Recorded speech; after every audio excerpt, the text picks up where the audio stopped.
नमस्कार। कोलकाता से लेकर महाराष्ट्र के बदलापुर तक लोगों में गुस्सा है। पूरे देश में प्रदर्शन चल रहा है। डॉक्टर अपनी सुरक्षा की मांग उठा रहे हैं। सुप्रीम कोर्ट तक परेशान हो गया है।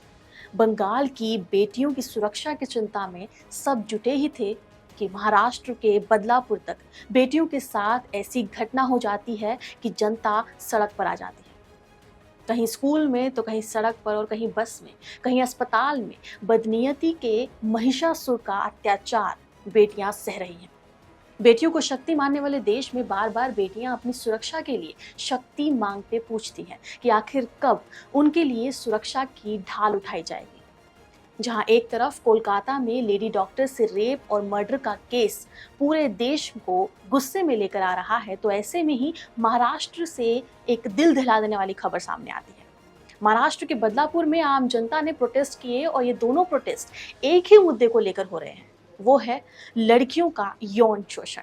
यानी कोलकाता से बदलापुर तक कुछ नहीं बदला।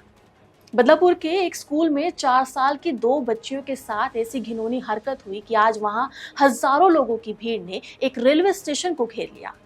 हालांकि पुलिस की लाठीचार्ज के बाद पुलिस ने रेल ट्रैक को खाली कराया और 10 घंटे के बाद ट्रेन सर्विस वापस से शुरू हुई। लेकिन भीड़ में मौजूद लोगों का कहना है कि उन्हें इस मामले में एफआईआर तक फाइल कराने के लिए 12 घंटे तक पुलिस स्टेशन में बिठाकर रखा गया और पुलिस ने पीड़ित परिवारों के साथ ऐसा सलूक किया जैसे उन्हीं ने कोई अपराध किया हो। इसी का बदला लेने के लिए बदलापुर के लोग हजारों की संख्या में सड़कों पर उतर गए और इन गुस्साए लोगों ने महाराष्ट्र के बदलापुर रेलवे स्टेशन को बंधक बना लिया और हालात ये हो गए कि पुलिस को इस रेलवे स्टेशन को बंद करवाना पड़ा। इस सब के बाद अपनी आवाज को उठाने आए इन लोगों पर पुलिस ने जबरदस्त लाठी चार्ज भी की।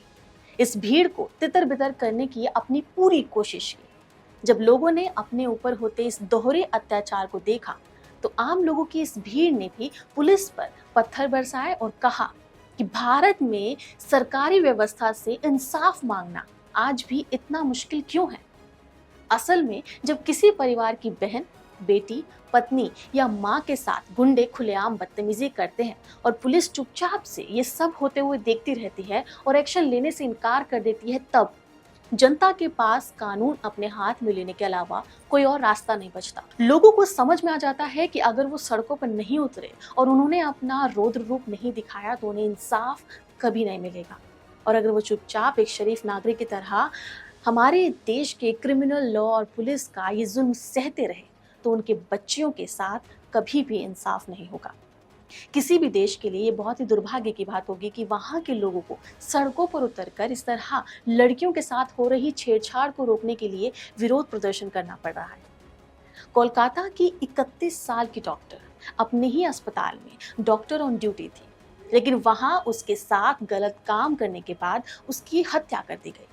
और बदलापुर में 4 साल की 2 बच्चियों के साथ उसके ही स्कूल के ही एक सफाई कर्मचारी ने ऐसी घिनौनी हरकत की जिसे जानने के बाद कोई भी माता पिता और परिवार गुस्से और दर्द से अपना आपा खो बैठेगा।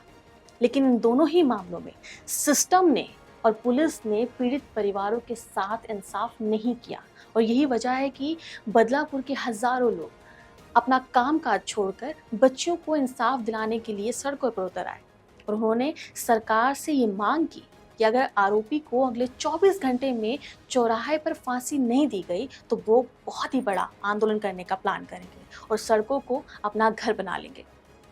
बदलापुर में जिन बच्चियों का यौन शोषण हुआ उसमें एक बच्ची सिर्फ 3 साल की है और दूसरी बच्ची सिर्फ 4 साल की है, जबकि इन बच्चियों का यौन शोषण करने वाले आरोपी की उम्र 24 साल है। ये उनके पिता की उम्र का है।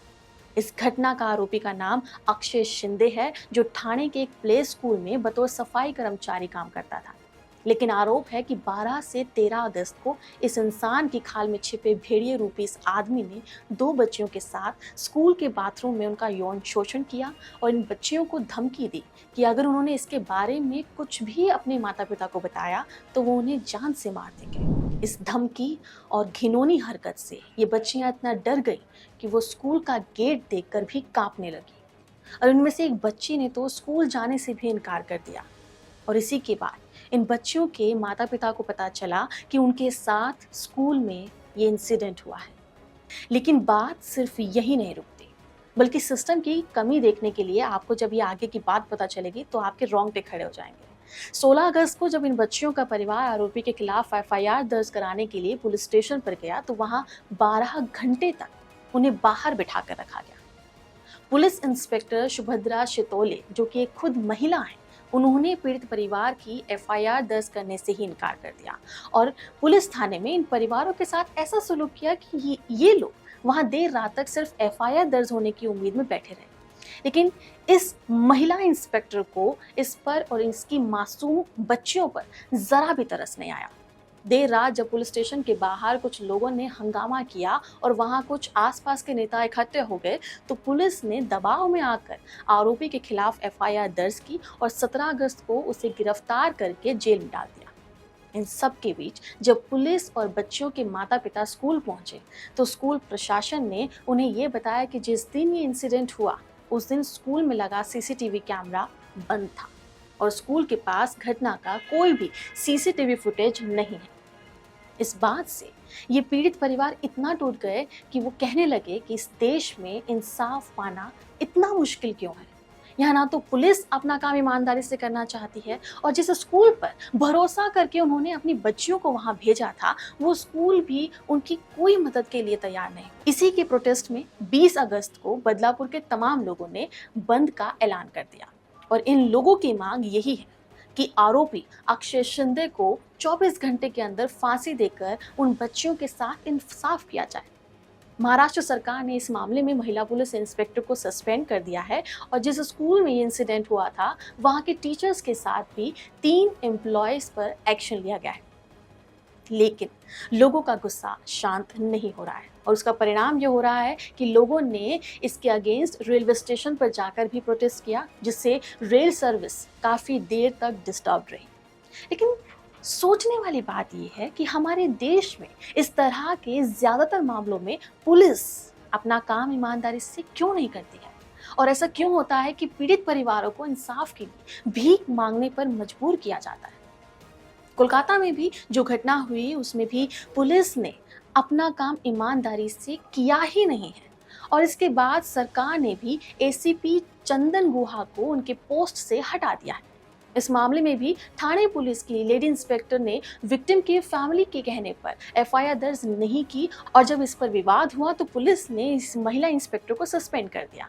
इस बात से ये समझ में आता है कि भले ही किसी भी स्टेट की पुलिस हो और वहाँ किसी भी पार्टी की सरकार हो, सभी जगहों पर ऐसे मामलों में पुलिस पहली बार कभी भी पीड़ित परिवारों की जो शिकायत है एफआईआर वो फाइल करती ही नहीं है और ये सभी हर स्टेट में होता है। अगर हम पुलिस के ऐसा करने के पीछे के कारणों पर गौर करें तो हम पाते हैं कि इसके 3 कारण हो सकते हैं। पहला कारण ये कि जब कोई एफआईआर होती है तो पुलिस को उस मामले में पहले तहकीकात करनी पड़ती है और फिर एक्शन लेना पड़ता है और इससे उसका काम काफ़ी ज़्यादा बढ़ जाता है और इसी से बचने के लिए पुलिस की पहली कोशिश होती है कि वो उस मामले को बिना एफआईआर के ही शांत कर दे। दूसरा कारण ये कि जब कोई एफआईआर होती है तो वो मुकदमा उस पुलिस स्टेशन के सबसे बड़े अधिकारी के रिकॉर्ड में जुड़ जाता है और जब ऐसे मामले में पीड़ित परिवारों को न्याय नहीं मिलता तो वो मुकदमा पुलिस वालों के लिए उनकी नाकामी बन जाते हैं और उनके करियर में प्रमोशन के दौरान एक बड़ी रुकावट भी बन सकते हैं। और तीसरा, पुलिस पर सरकारों का ये दबाव भी होता है कि उन्हें अपने जिले और क्षेत्र में अपराध कम करके दिखाने होते हैं और यही वजह है कि जब भी कोई ऐसी घटना हो जाती है कि पुलिस हमेशा समय पर ये कोशिश करती है कि उस मामले में सीधे एफआईआर ना हो ताकि वो और उनकी सरकार पर किसी तरह का दाग ना लग पाए। कोलकाता और बदलापुर के मामले में भी यही हुआ, जिसके कारण लोगों को इंसाफ के लिए खुद सड़कों पर उतरना पड़ा। हालांकि ये तस्वीरें इस देश के लिए अच्छी नहीं है। बदलापुर की इस घटना पर महाराष्ट्र के मुख्यमंत्री एकनाथ शिंदे ने कहा कि वो दोषी को सख्त से सख्त सजा दिलाएंगे, लेकिन लोग कह रहे हैं कि उन्हें सरकार और पुलिस पर बिल्कुल भी भरोसा नहीं रह गया है और उन्हें इंसाफ ऑन द स्पॉट चाहिए और वो अपनी आंखों के सामने आरोपी को फांसी पर लटकते हुए देखना चाहते हैं। सवाल सिर्फ यही है कि आखिर कब तक अपनी ही सुरक्षा के लिए हर बार मोमबत्ती जलानी पड़ेगी? आखिर कब तक सड़कों पर एक ही बात के लिए बार बार मांग करने के लिए हमें प्रोटेस्ट करना होगा? आखिर कब तक सरकार और समाज को उसकी कमी दिखाने के लिए हर बार एक लड़की मौत के घाट उतरेगी? आखिर कब तक उम्मीदें यूं ही टूटती रहेंगी? ये सवाल सिर्फ मेरा नहीं बल्कि बहुत सी लड़कियों का है, सरकार से और आपसे।